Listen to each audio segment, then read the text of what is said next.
Hello, everyone. It's time for another edition of Twins Week in Baseball. This week we will be covering 2 out of the 3 games played against the Oakland A's and 3 out of the 4 games against the Texas Rangers. I'll let you know why it's only 3 out of the 4.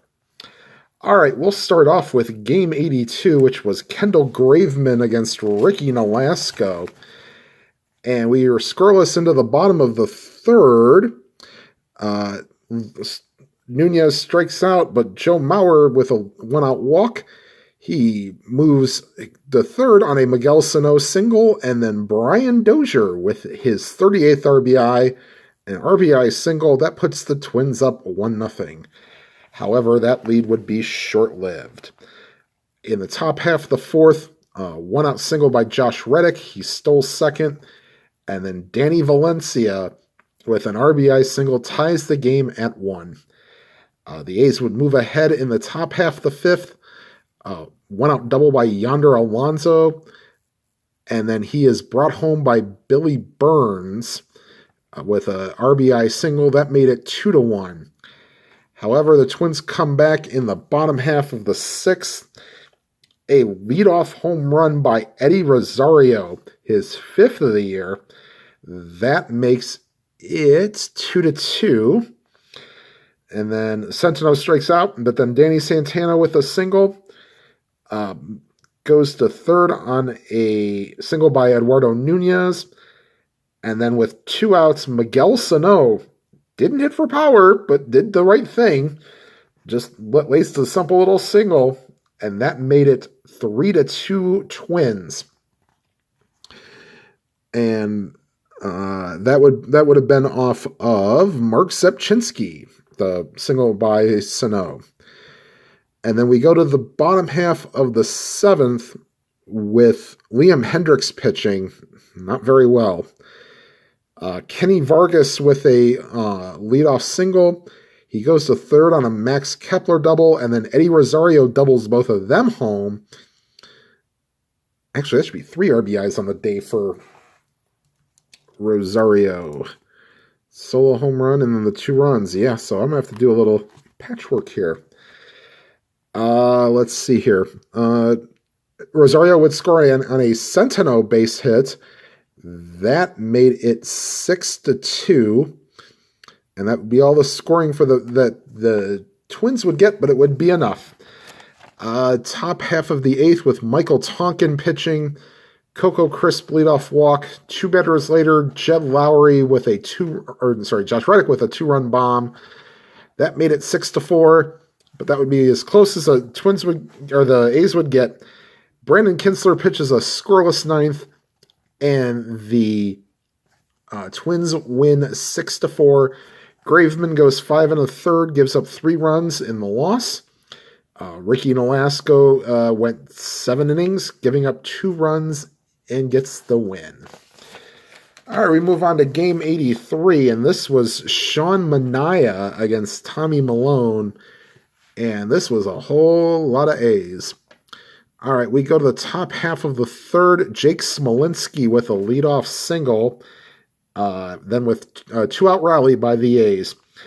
Jed Lowry would follow with a single to put runners on first and third, and then Josh Reddick with a base hit scores Smolinski. Danny Valencia would walk. That would load the bases. And then Chris Davis not hitting a home run, but getting a 2-run single. And that put the A's up 3-0. They would add on in the top half of the fourth when Trevor Simeon, leadoff single. He goes to third on a Smolinski single. And then scores on a Coco Crisp ground out, fielder's choice. That made it 4-0.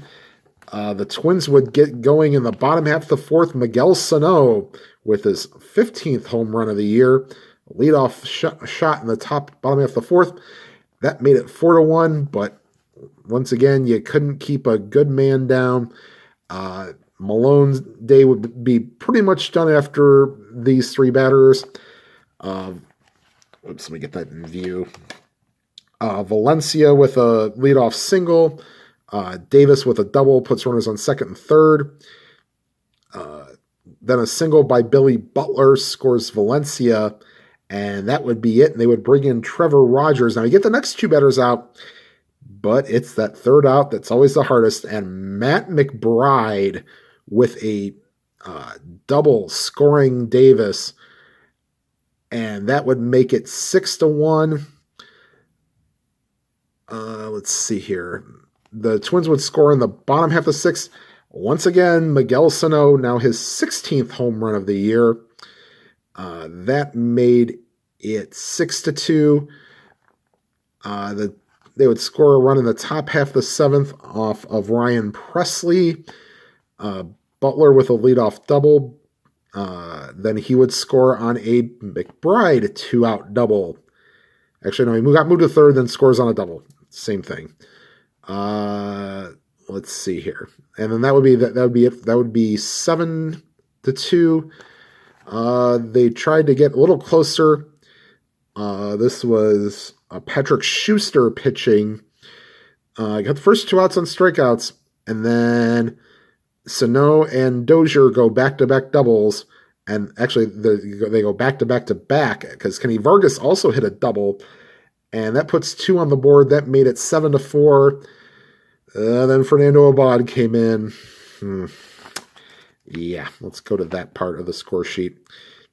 Sorry if you can't see this very well, but 1-out single by Simeon goes to second on when Smolinski walks, and then Matt McBride making a career against the Twins. RBI single scores Simeon, and then Smolinski would score from third on a pass ball.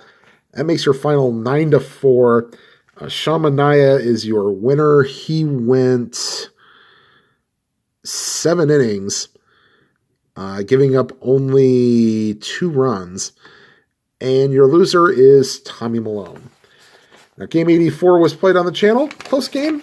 I would recommend you watching it. Sorry, let me gotta get my arm off. The thing's stuck to my whatchamacallit. And now we go to the game. Now you thought, well, they just played the Rangers. Yes, but they played them in Minnesota. Now they get to go play them in Texas. And this was a tale of 2 games here. And we'll get to the good part if you're a Twins fan. This was Tyler Duffy against Chichi Gonzalez. And remember the last game, Chichi Gonzalez made you want to throw up. Wasn't much better this game. Top half of the first, leadoff double by Eduardo Nunez. Bauer walks to put runners on first and second. And then after Miguel Sano strikes out, Brian Dozier hits the ball real far. 3-run homer. That makes it 3-0. Rangers come back in the bottom half of the first. Ian Desmond with a 1-out double goes to third on a Prince Fielder single and scores on a Jurickson Profar single. So that made it 3-1. Then we go to the top half of the third, and this would be adios for Gonzalez. 1-out double by Sano, walk to Dozier, walk to Kepler. He got the second out, but could not keep control. He walks in. Oh, sorry, the ground out was a run-scoring ground out. That scored Sano. Walked to load the bases, and then Kurt Suzuki with a 2-run single, and then Byron Buxton, who had himself a day. I'll get to that in just a minute. You'll probably see it there. A RBI double. That makes it 4 for the inning, and that's 7-1. And the Bannister had enough. He calls for Cesar Ramos. He gets the last out of that inning. And then the Rangers scored a run in the bottom half of the third. Adrian Beltre, a 2-out home run.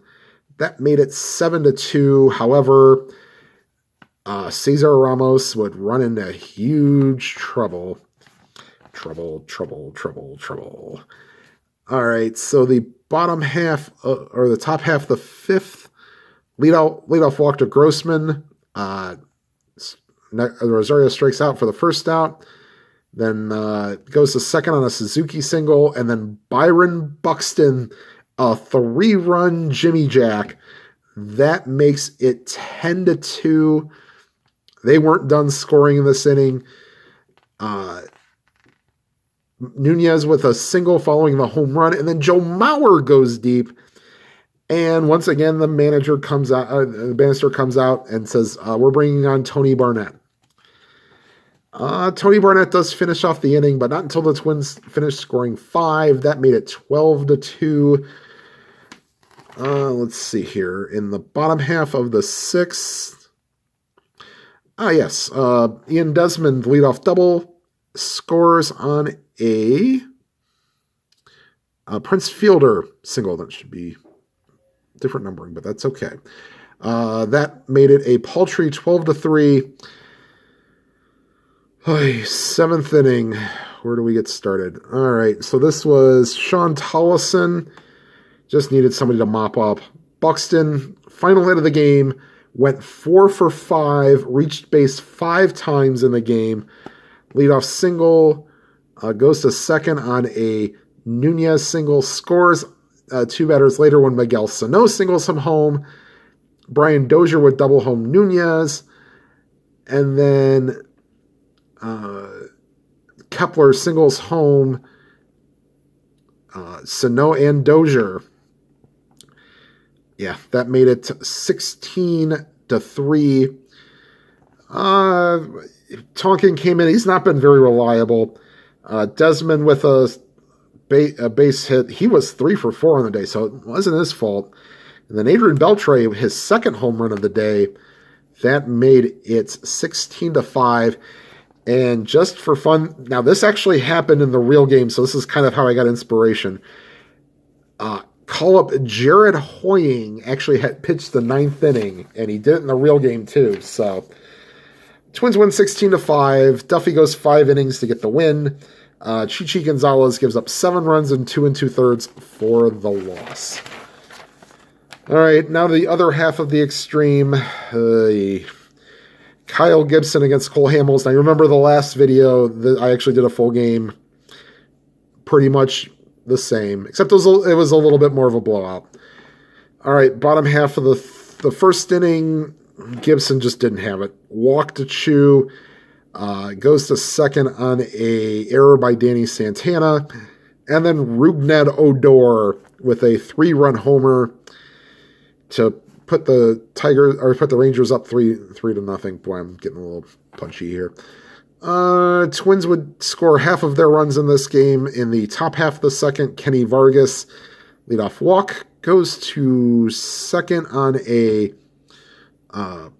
base hit by Kurt Suzuki, goes to third when Buxton walks, and then Hamels would walk in a run. There's not really much been his thing. Walks in a run, makes it 3-1. And we go to the bottom half of the third. Prince Fielder with a leadoff single, scores when Jurickson Profar triples him home. Boy, that must have rolled around a lot. Fielder is not fast. And then he scores when Nomar Mazara hits a ground ball to the right side of the infield, scoring a run. That made it... let's see here. So that made it 5-1.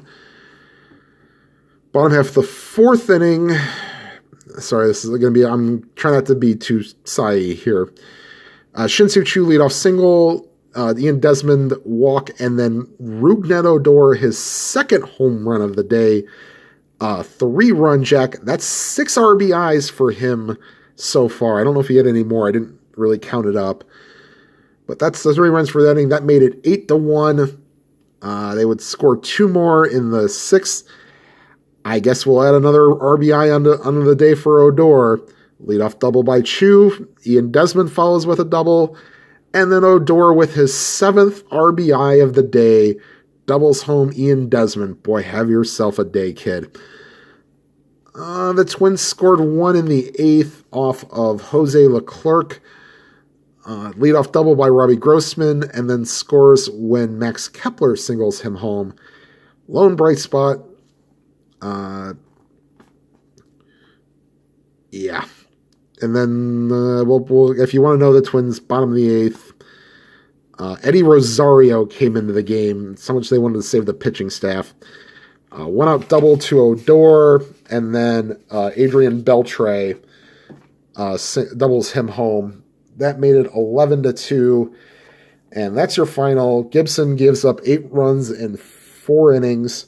Hamels gives up a run over 7, striking out 8. All right, and game 87 is Ricky Nolasco against Kyle Loesch, one of the 2 starts he made that year. And we'll go to the top half of the third. One out single by Danny Santana. He goes to third on a Eduardo Nunez single. And then Joe Mauer hit a medium deep fly ball. And heck, when you're 20 games under 500, you take some chances, and they did. And this one paid off as Santana scored ahead of a Ian Desmond throw. Now, Desmond's a -3, so that's a pretty good arm.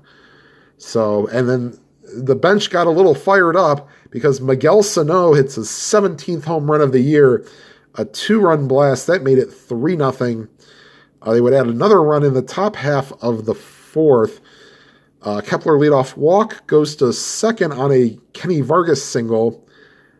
A walk loads the bases by Juan Centeno, and then Danny Santana with a fielder's choice scores Kepler, and that makes it 4-0.